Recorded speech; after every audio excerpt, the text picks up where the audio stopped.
During the Second World War, the German army throughout the conflict captured numerous tanks, sometimes in working condition.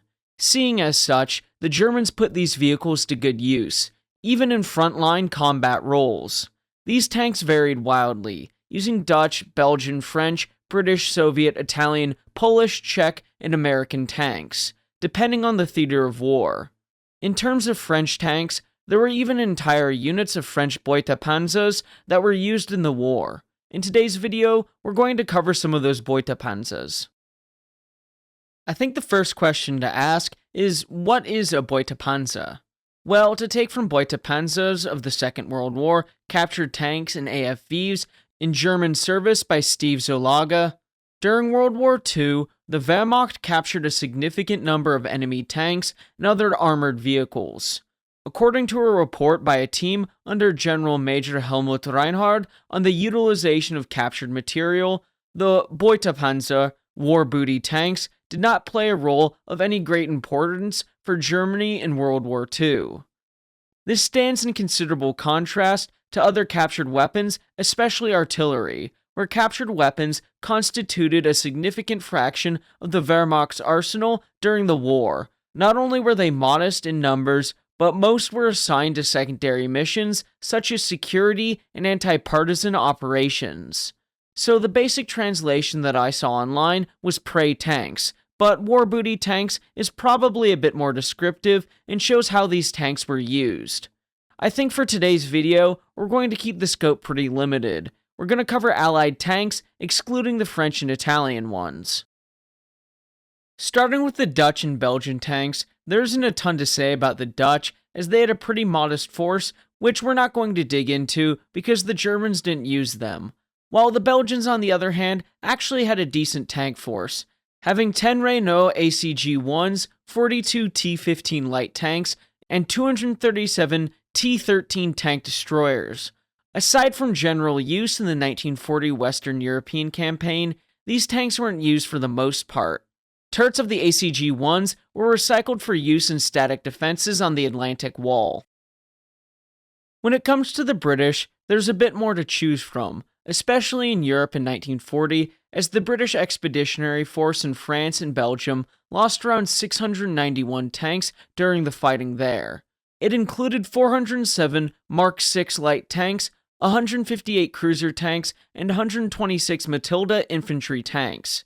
Granted, these had suffered some serious damage or had been scuttled by their crews, leaving a modest number in usable condition. There weren't any plans on using these British tanks long term, with a great number of them being gathered at a depot in northern France. There were exceptions, as the 813 was used at the start of Operation Barbarossa in June 1941. Still, most, if not all, broke down within 3 weeks. A clear indication of the difficulty in using these captured vehicles when the supply of spare parts is extremely limited or not available at all. There was one example of a Matilda II with a conversion to turn her into an improvised self-propelled gun, where again taking from Zaloga, Hauptmann Alfred Becker served in the 15th Artillery Regiment of the 227th Artillery Division during the campaigns in France and Belgium. Becker had run a small industrial firm before the war in the Krefeld area. Noting the numerous British tanks that had been abandoned, he came up with the idea of using the chassis of the Mark VI light tank as the basis for the self-propelled gun, armed with the LEFH 16 10.5cm howitzers used by his battery. The division had been raised in the Krefeld area and had numerous metal workers in its ranks. Using this talent pool, Becker converted a single chassis and received permission to create an entire company of 12, plus 6 of the regiment's 15cm SFHS. Armor plate for the new rear superstructure came from his connections at the Deutsche Edelstahlwerk GmbH in Krefeld. These were dubbed the Geschutzwagen Mark VI 736E, and 6 were completed before the commitment of the division to Operation Barbarossa in June 1941. Becker was awarded the German Cross in Gold for his initiative. These self-propelled guns proved very effective in the fighting outside Leningrad, but they gradually broke down due to the lack of spare parts.